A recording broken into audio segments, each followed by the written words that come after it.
আজকে ওয়েদারটা ব্যাপক বৃষ্টি হচ্ছে, দেখুন আকাশ পুরো মেঘলা।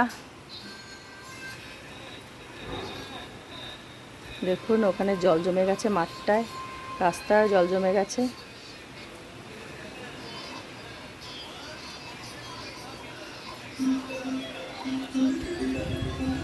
দারুণ বৃষ্টি হচ্ছে।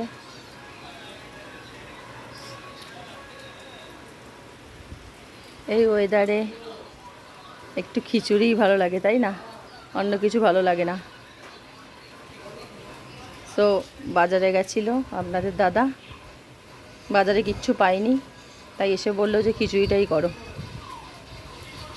খিচুড়িটাই বানিয়ে ফেললাম। গরম গরম গোবিন্দভোগ চাল আর মুগ ডালের নিরামিষ খিচুড়ি।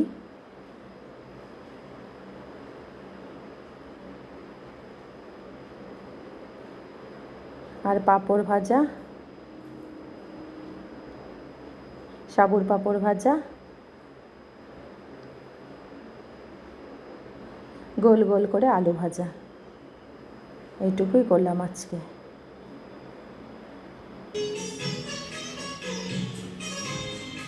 বরকে এখন খেতে দিয়েছি। কেমন হয়েছে বলো, মুখ দিয়ে বলো, কিছু মুখ দিয়ে বলো। আমি খেতে বসে পড়লাম। খিচুড়ি, পাঁপড় ভাজা, বেগুনি, আলু ভাজা, এটা একটা পাঁপড় ভাজা, সাবুর পাঁপড় ভাজা। আজ খাবারটা ভালোই হবে। এই ওয়েদারে খিচুড়িটাই ভালোই লাগে। আপনাদের কার কার ভালো লাগে এই ওয়েদারে খিচুড়ি, প্লিজ কমেন্টস করে জানাবেন। বেগুনিটাও ভালো হয়েছে। আর যদি ভিডিওটা ভালো লেগে থাকে প্লিজ লাইক, কমেন্ট, শেয়ার করবেন আর সাবস্ক্রাইব করে দেবেন, আমাকে পাশে থাকবেন। Thank you so much. Tata, by.